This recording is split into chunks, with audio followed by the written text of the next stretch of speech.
It makes sense that most new drone pilots prefer to start with micro drones. With micro drones, you don't have to worry about many of the regulations that pilots in the small RPA category are bound to follow.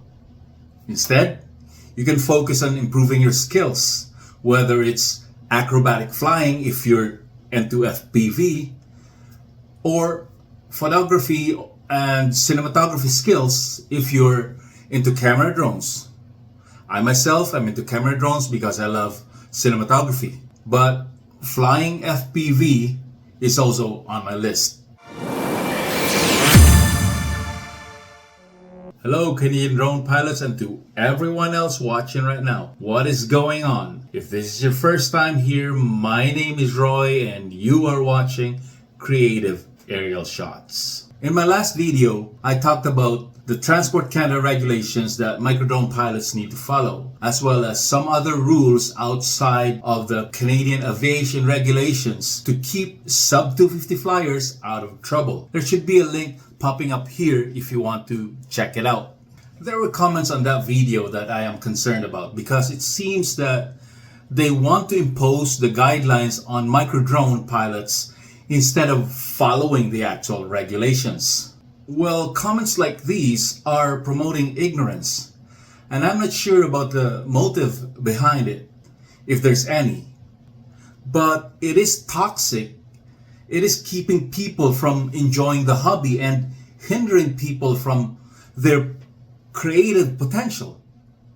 Let me explain my point, and don't click off, especially if you fly micro drones.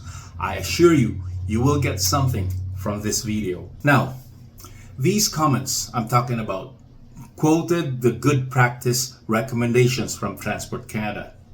Take, for example, the 400 feet above ground level rule. Where does this come from? Well, it comes from the Canadian Aviation Regulations, and here I'm going to show you the actual website. As you can see, what is contained in this website are actual laws in Canada.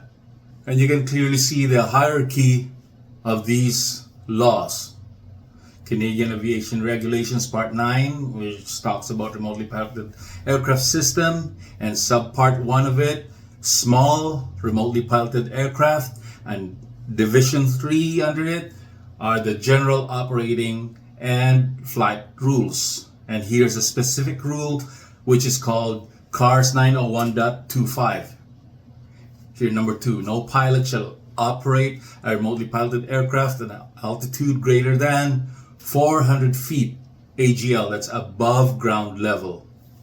All of Division 3, the general operating and flight rules, including CARS 901.25, are under subpart 1, which talks about the small remotely piloted aircraft. This particular subpart clearly does not include micro drones. For those who still want to argue, I can just drop the mic right here, but let me continue and drive my point home. I live in British Columbia and I'm a fan of Coastal Drone. Coastal Drone is a drone pilot school, and you can check out their website for courses they offer. And by the way, this is not a paid advertisement. I wish it was, but anyway, I got this poster from their website. And those Karens out there, if you still want to argue, you go argue with a drone pilot school, okay? So let's take a look at this. So if you look at this poster, every box has a check mark on it, except for this one right here. This is usually prisons and military installations. This also includes Niagara Falls area, which is split between Canada and the US. So that's very sketchy, right? Or you're not allowed to leave Canadian airspace. So all these, 3 nautical miles from airports, check. 1 nautical mile from certified heliports, check. Over people, you just have to be very cautious. It's in orange, that orange or amber, the color for caution, right? But it's got a check mark. 16.5 feet from people, check. 100 feet from people, check. Class B, C, D, E, controlled airspace. You can see it says here, permission from nav drone not required. Exercise extreme caution because of what regulation? CARS 900.06. Like myself, I live here in Abbotsford.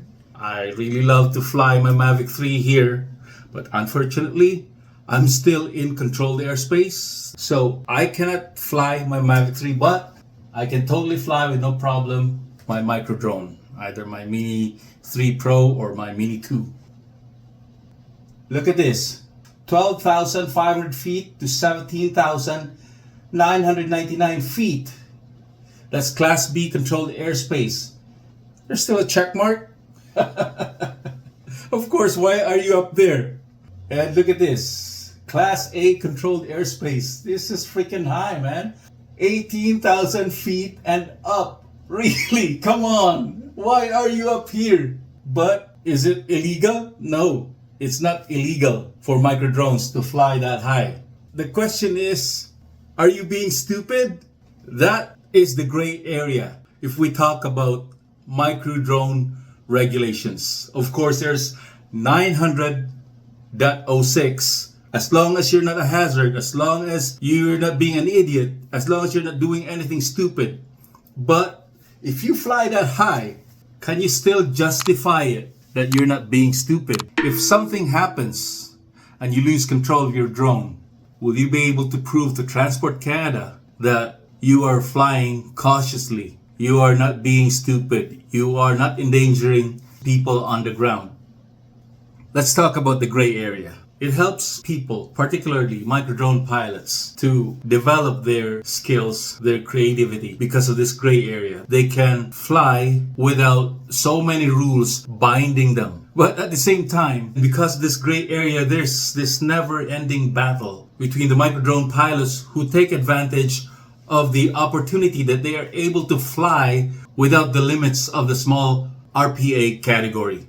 And these people who want to enforce the guidelines and rules of thumb instead of the actual regulations. If you want to impose these rules of thumb which are adapted from the small RPA category rules, you might as well get rid of the micro drone category. I'm not advocating stupidity here. I'm not saying go be an idiot. It's just that there's this thing that we can take advantage of.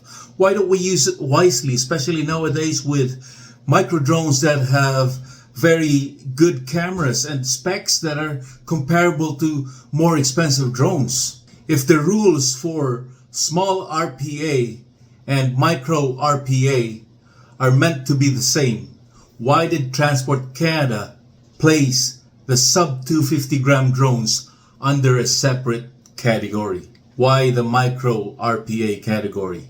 I'll leave that for you to think about. And as always, thank you for watching.